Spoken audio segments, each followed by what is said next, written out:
Mobile میں تصویر لینا کیسا ہے؟ جائز ہے، ناجائز ہے، حرام ہے یا اکثر تصویر نہیں؟ کئی دفعہ جواب دے چکا ہوں. موبائل کی جو تصویر ہے جس کو ڈیجیٹل تصویر کہا جاتا ہے، چاہے موبائل کی ہو چاہے اسکرین پہ ہو جو LED وغیرہ، یہ ہماری رائے میں تصویر میں داخل نہیں ہے، یعنی اس تصویر میں جو حرام ہے. اس پہ دارالعلوم کرنگی میں بہت لمبی بحث ہوئی تھی، 2 مہینے مجلس چلی تھی، جس میں فقیر کو بھی احقر کو بھی شرکت کا موقع ملا تھا. تو حضرت مفتی رفیع عثمانی صاحب، حضرت مفتی تقی عثمانی صاحب، مفتی رفیع عثمانی صاحب کو تو بہت جزم کے ساتھ اس پر اطمینان تھا کہ تصویر کی جو حرمت ہے یہ توقیفی ہے. توقیفی کا مطلب جو تصویر حرام ہے وہی اس کو حرام کہا جائے گا، یہ عقلی نہیں ہے. اور جو تصویر حرام ہے اس کے لیے بنیادی شرط ہے کہ قرار ہو اس کو. یہ جو ڈیجٹ فارم میں تصویر ہوتی ہے اس کو قرار نہیں ہوتا. جیسے آپ نے تار کھینچی تو غائب، ایک بمبارمنٹ ہوتی ہے نا باقاعدہ، تو قرار نہیں ہے اس کو.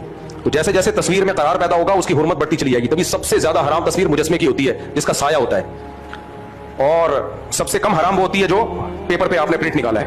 اور پھر اس میں یہ جو درجہ ہے کہ صرف ڈیجٹ فارم میں ہو، تو اس میں بہت سے علماء کی رائے ہے کہ اس تصویر میں یہ داخل ہی نہیں ہے. باقی دلائل سے میں بہت دفعہ اس مسئلے کو ریکارڈ کروا چکا ہوں، اب بار بار ایک ہی مسئلہ ریپیٹ ہو تو اچھا نہیں ہے. باقی جو علماء ناجائز سمجھتے ہیں تو وہ بھی ہمارے لیے قابل احترام ہے.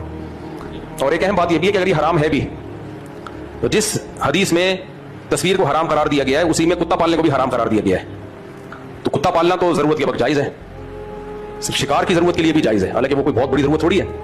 تو تصویر جو ڈیجیٹل فارم میں تصویر ہے یہ تو اس وقت دنیا میں تبلیغ کا سب سے بڑا ذریعہ ہے.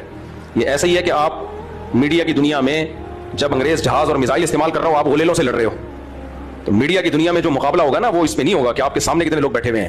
تو محدود لوگ ہوتے ہیں، اصل تو وہ کراؤڈ ہے جو سوشل میڈیا پہ ہے. تو کفر کا پیغام تو 1 سیکنڈ میں کروڑوں تک پہنچ رہا ہے، جو اسلام کے خلاف وہ سازشیں کر رہے ہیں، اور اسلام کا پیغام وہ ہزاروں تک بھی نہ پہنچے. تو یہ شریعت کیسے اس بات کو مان لیتی ہے؟ جو اسلام قیامت تک کے لیے آیا ہے وہ کیسے اس کو برداشت کر لے گا کہ آپ وہ ذرائع استعمال نہ کریں جو اتنے افیکٹو ہوں کہ 1 سیکنڈ میں ان کی دعوت دنیا تک پھیل رہی ہو، اور نبی کی بات جو ہے اسلام کی بات وہ اس کے لیے آپ جدید ذرائع استعمال نہ کریں. بالکل ایسے ہی جیسے عیسائی مشنریاں تبلیغ کے لیے جہاز میں جا رہی ہیں اور ہم گدھے پہ بیٹھ کے جائیں. ہماری تو 4-5 نسلیں راستے میں ہی انتقال کر جائیں گی، پتہ نہیں کون سی نسل پہنچے گی. اچھا بھائی